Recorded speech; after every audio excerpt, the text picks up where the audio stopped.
this is Doric TV at its best now. As you can, I am a videographer who does a lot of oral history. Oral history is taking the stories of people who have lived a long time.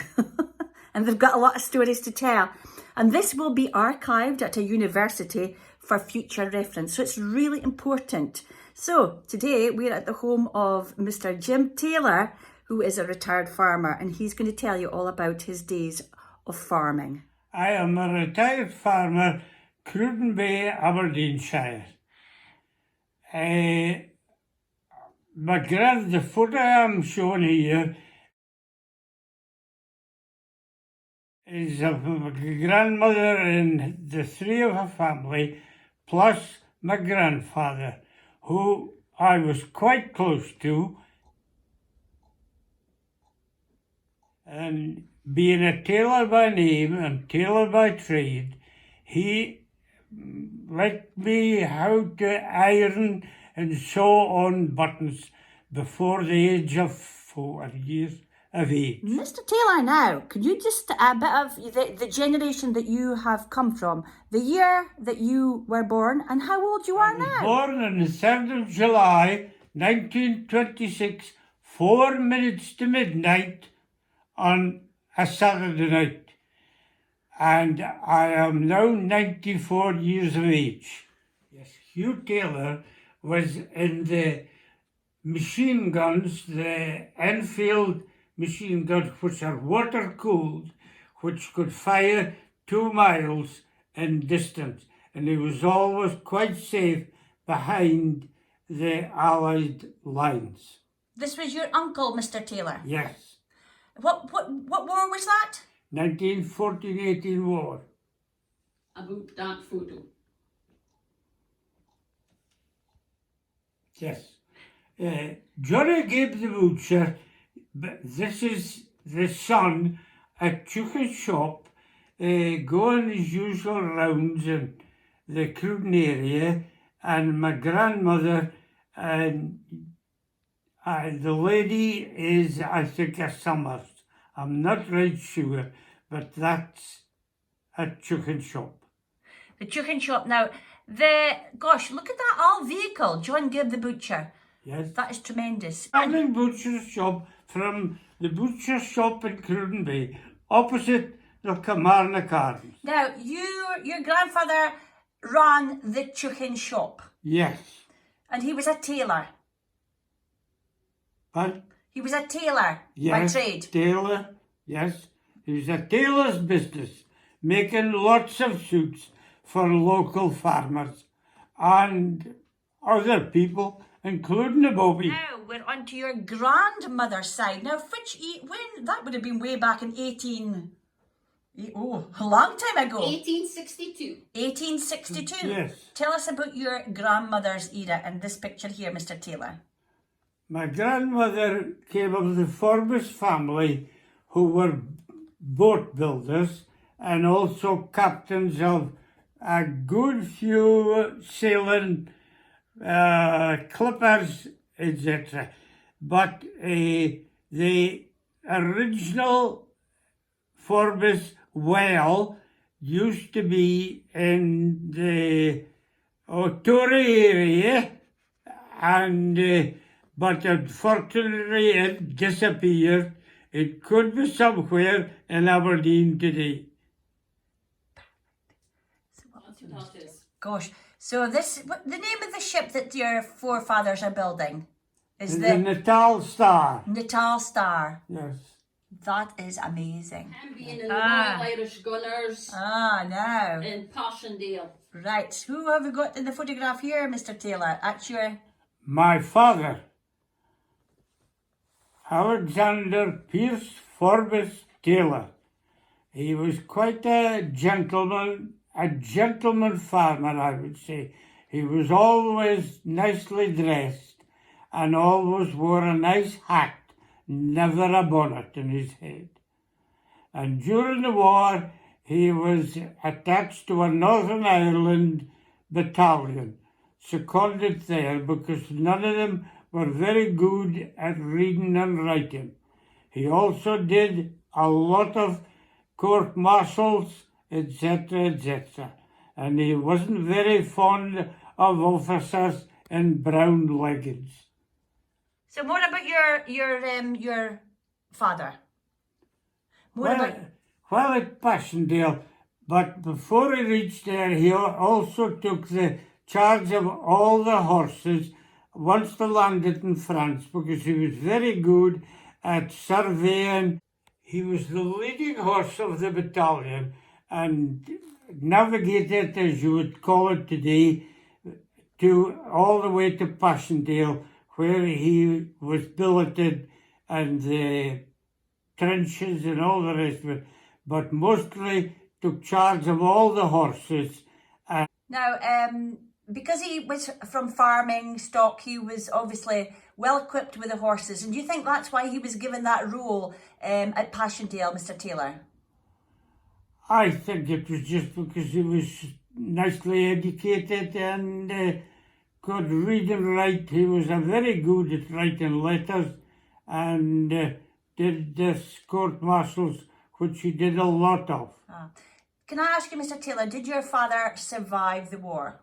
Yes, he did. He came right through it from the start to the finish.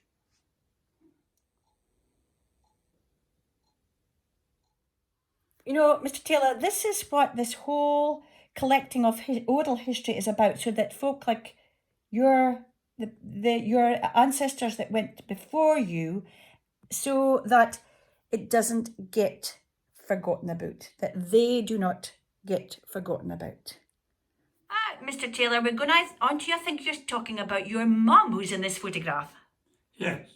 My mother came to Cruden Bay and just at the beginning of the war to do the ...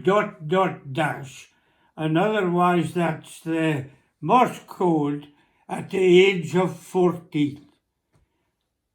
Sending telegrams all over sort of the British Isles, but not allowed to put anything abroad. And the photograph here, she's hugging on to Postie McLennan in Cruden Bay. So the ...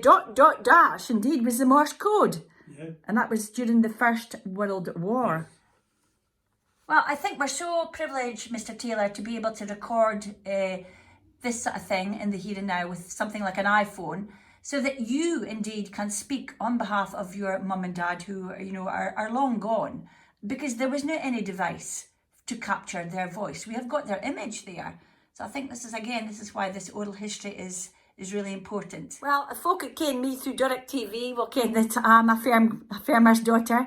And we come from a long line of farming folk, as does Mr. Taylor. And he's just going to speak about his farming background. So this is your parents? Yes. Farming folk? Farming folk. My father came from chicken shop, as you know, and my mother came from the 5E area.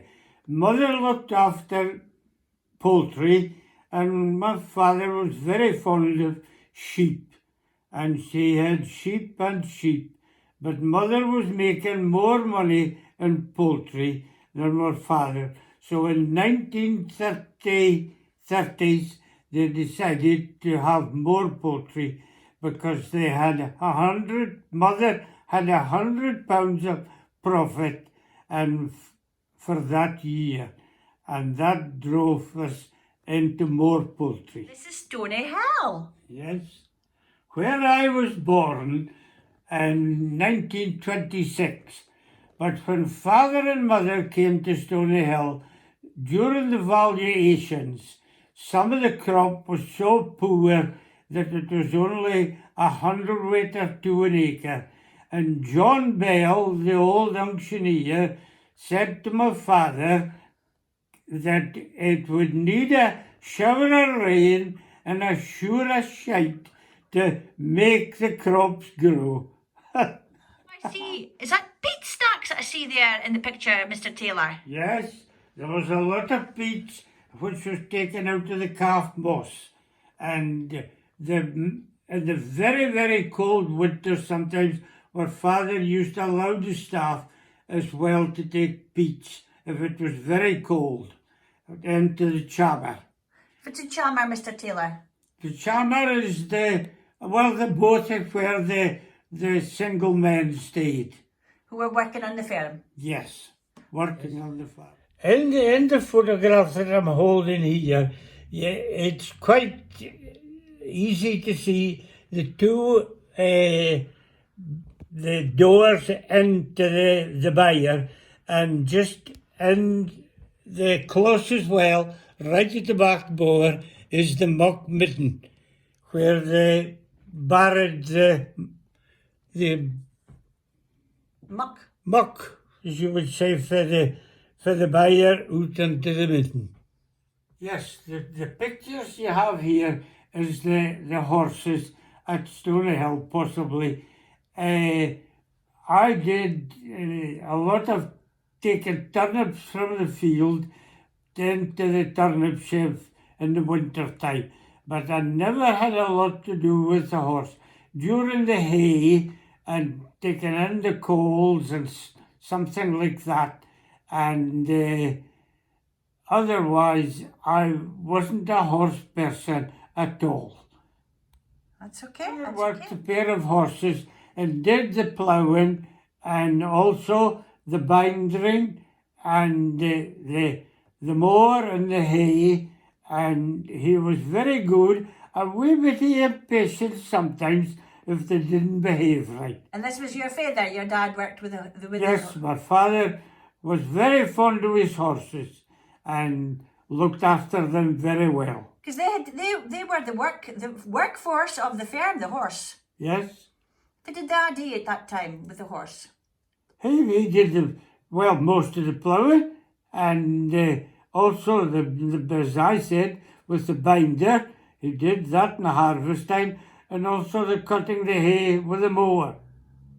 The first tractor that my father bought was from James Ogston, ex-Bridge End Hatton, which was on iron wheels, and when Pierce and I did a lot of ploughing with it, right up until then we bought a David Brown tractor, a VAK1A, which was quite fast on the road, but on rubber tyres, which was a vast difference from iron. Now, that was interesting about your father's first tractor. Now, what's this tractor in the picture here, Mr. Taylor? Well, this little tractor that you're seeing here in this picture is a David Brown 2D, which we bought at the Highland Show. I think in 52, it could have been Dundee, I'm not right sure. But it was, our father had so much sheep that we had over 100 acres of turnips. And this was to sow the turnips with 4 seeders and cultivate and keep the weeds down. How much did that tractor cost, do you recall, Mr. It Taylor? cost 300 and some odd pounds Now, that was a lot of money then, wasn't it? at that time. And what a machine! My gosh, what a But machine! It's a very, very rare tractor, and it's still in my garage here Well, today. Mr. Taylor, this is just right up my street, being a firm client. We've just gone from speaking about the working with the horse to the early tractor. Yes. Right, we were just speaking about stooks and stacks. And Mr. Taylor here is going to tell us the difference between a stack and a stook. Come on then, Mr. Taylor. Right. During the war, we had to grow a lot of crops. So we had a lot of stooks out in the parks. And if it was very wet, we had sometimes shift the stooks to get them to dry again before we took them home and put them into the big stacks of rocks in the backyard. And phones were made of stones, and there was rats usually everywhere. Rats? Yes, a lot of rats on the bottom when we was taking in the rocks into the barn to be threshed. Now the difference in this photograph is you see the haystack which somebody's building, but right at the back of Stoneyhill Farm is the the corn stacks. There. Yeah. Perfect. We've gone for the horse to the first tractor. Now we're going to go on to the combine. Farming is from the first sort of working with the horses, then on to a modern type tractor, and then on till the combine harvester. First one what Father bought was a next department in Massey Harris 21 bagger combine, 12-foot cut and running petrol. As you would understand, it was quite expensive to run it that time, but a very good machine and did a lot of work. Now, Mr. Taylor, we are going to tell us about what you feel has been, some huge changes mechanically in farming back since the days of your great grandparents. Well, farming, modern tractors today, some have no clutch at all, and there's the little pie in the sky, which they use quite often to do some of their combining work and ploughing work, keep the forest straight for them, not what we used to do long ago. You're speaking about computerised tractors, aren't you? Yes, computerised tractors are absolutely fantastic today. But do you not think we've lost something? Is it not about this, the connection with the land, Mr. Taylor? That the connection, the things that you would have done long ago with your hand, with connecting to the ground. Are you not feeling that we've lost something along with this computerised age that we're living in? No, I don't. No, you've got to go with advancements today. And I love to see some of the work that some of them do, ploughing far better than some did long ago.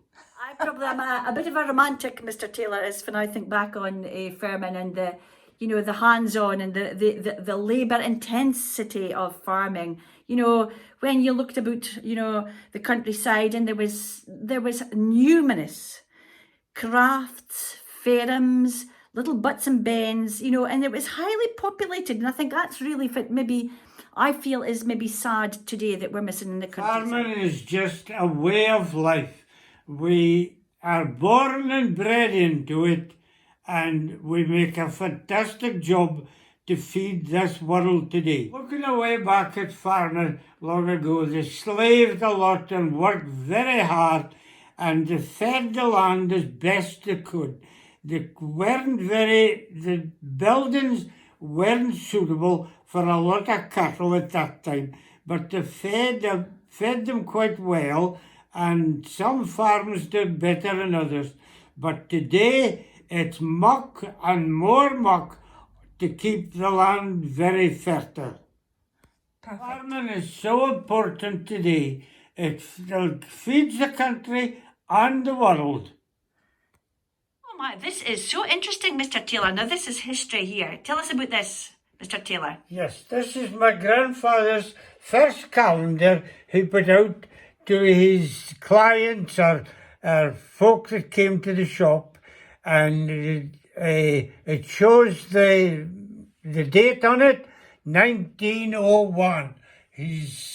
When he came to Chuchen's shop, and your name is Williams Wines and Spirits Merchant, Chuchen, Cruden. Oh, Mr. Taylor, that is quite amazing, that calendar there. Yeah. That your grandfather had this shop in the middle of the country. It sold wine, spirits, and he was a tailor. He made clothes in the country, in the shop. Amazing history. Now, Mr. Taylor, your grandfather was a tailor. Yes. Now, tell me about what you used to wear at school every day. I wore the kilt to the school every day I went to Lahiri's school. I wore it now and again when I came to Hatton school, but not so much. But I loved my kilt the whole winter and thoroughly enjoyed it. You came from, we were born and brought up in the country, you didn't call your neighbouring your neighbours by their Christian name. You always referred to them as Mr. So-and-so or Mrs. So-and-so. It was just polite, that's why you did it. And to this day, believe it or not, Mr. Taylor, there are these ladies, these farming ladies, farmers' wives, that I still don't know their Christian names, because I always referred to them as Mrs. Duncan, Mrs. Penny, Mrs. Norrie, and that's just the way we did it. Well, we cannot just, but thank you, Mr. Taylor, for reminiscing back as far back as your great-grandparents, these folk that we will always remember for the hard work that they did to bring the lands of Aberdeenshire up to scratch and fertile. And let's never forget the intensity of that work, the skills that they brought forward with their sheer hands. You know, that's the kind of thing that you're thinking about, you know, it's the skills, the foresight and all the knowledge that they brought to us. And we still need that yet.